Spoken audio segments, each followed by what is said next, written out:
It was the winter of 1970. America felt tired, the kind of tired that settles in the bones and refuses to leave. Across the country, radios crackled through soft static while the sky shifted between sunlight and storms, as if even the weather couldn't decide what it believed anymore. And somewhere inside a dim studio in California, Creedence Clearwater Revival stood at the height of their fame, yet on the edge of something quietly breaking. They were the band that sounded like sunshine, warm guitars, clean rhythms, voices built for open highways. But behind closed doors, friendships were fading, trust was thinning, and every rehearsal felt like a long shadow cast over a bright afternoon. How could a band loved by millions feel so full of rain? And then came the paradox, a song born from sadness, written in the sun. What if the song they feared the most was the one that saved them? Night settled over California with a kind of quiet that felt almost unnatural, as if the world itself was pausing to breathe. Inside a small room, barely large enough for a desk and an amplifier, John Fogerty sat under the soft glow of a fading yellow lamp. Shadows leaned against the walls, stretching and folding with every slow movement he made, as though they were waiting for him to speak first. Success surrounded him everywhere, except in the place he needed it most, inside the band. CCR was topping charts, selling out shows, owning the radio waves, yet the brotherhood that built those triumphs was slipping away. His brother Tom wanted distance, the label demanded another hit, and John carried the weight of both expectations and heartbreak, like a man walking through rain no one else could feel. He lifted his guitar not with excitement, but with resignation. The first chord he struck was low and weary, a sound shaped more by exhaustion than inspiration. It echoed in the small room, a lonely vibration that felt truer than anything he had said aloud in months. Words rose slowly. Someone told me long ago. They weren't crafted, they were released. Outside, the drizzle continued, soft and rhythmic. John realized it mirrored everything he felt, a quiet fall of something heavy, even when skies looked clear. The melody grew from that contradiction, weaving the gentle ache of someone trying to understand why pain slips into life when everything seems bright. By the time he reached the fragile line, "I want to know," his voice sounded less like a singer chasing greatness and more like a man asking the world a question it never answered. Genius didn't announce itself with fire that night. It arrived quietly, pain learning how to sing. The next morning, the song that had kept John awake felt like a fragile secret he wasn't ready to share. But the music industry never waits for the right moment. Within days, demos were circulating through offices filled with executives who measured emotion by profit margins and judged truth by market predictions. Their reactions came quickly, sharp and predictable. Too slow, too sad, too personal. Not the CCR sound people want. It wasn't anger that hit John. It was the quiet sting of being misunderstood.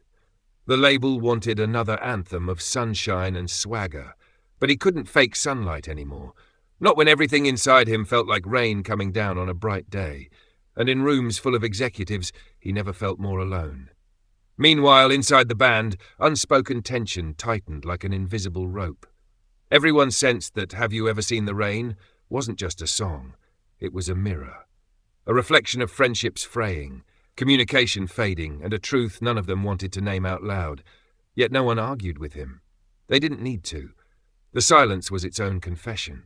Fogerty felt the weight of choosing honesty over expectation. But rebellion for him wasn't loud.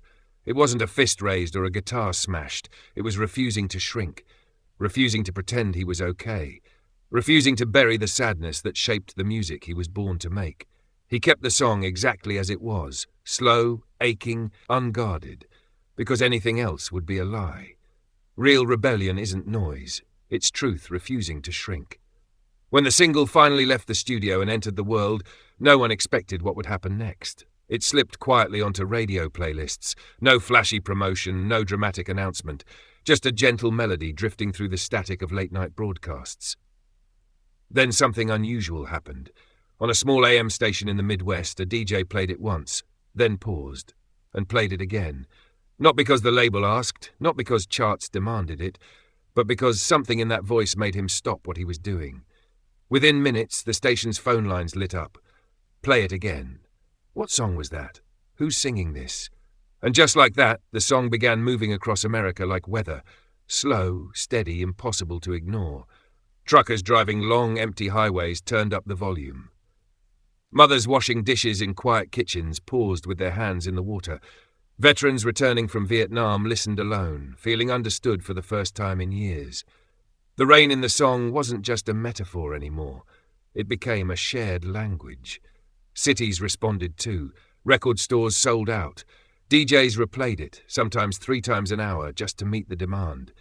What the industry dismissed as too sad became the voice of a country trying to breathe through uncertainty.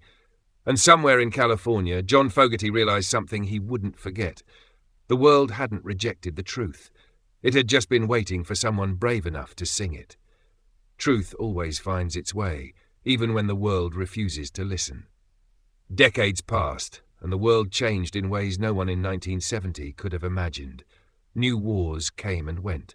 Technology replaced old radios with glowing screens. Music shifted through eras, disco, grunge, hip-hop, streaming. But have you ever seen the rain never left? It aged the way real truth does, quietly, gracefully, without begging to be remembered. The band dissolved. Friendships grew distant. Tom Fogerty passed away. John carried regret for years. Yet the song they built in their most fragile moment kept living long after the spotlight moved on. It resurfaced in places no one expected. Movie soundtracks, road trip playlists, late-night diners, and the headphones of a generation not even born when CCR played their last show. When Hollywood revived it in films like The Longest Yard, or when young TikTok users rediscovered its warmth, the melody felt strangely new again. Because the song was never about a moment. It was about a feeling. And feelings don't age.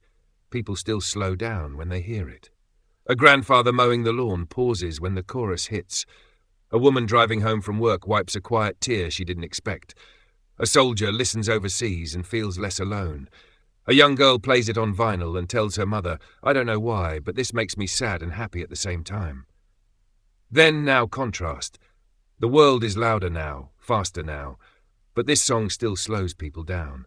Its legacy isn't fame, it's recognition. Recognition of the rain we all carry, even on sunny days. Beauty never asks for time. It simply keeps breathing. Do you remember the first time this song found you? Not just when you heard it, but when it reached you? For many, it was a night drive on an empty road, headlights cutting through the rain. For others, it played on a kitchen radio while someone they loved hummed along. And for some, it arrived during a moment they never forgot. A goodbye, a homecoming, a quiet Sunday morning when life felt heavier than it should. Have you ever seen the rain has a way of becoming personal? It doesn't ask your age, your politics, or your beliefs. It just speaks to the part of you that once carried something you didn't know how to explain. Maybe that's why this song still resonates with people who've lived long enough to understand that sunshine and sadness often walk together. Maybe that's why it still matters to those who've watched friendships fade, families change, or years disappear faster than expected. Music connects us in ways words alone cannot. It reminds us that even our loneliest emotions are shared by someone, somewhere, now or 50 years ago. So let me ask you gently, where were you when this voice first hit your heart? What memory rises when that chorus begins? And who were you becoming when the rain finally made sense?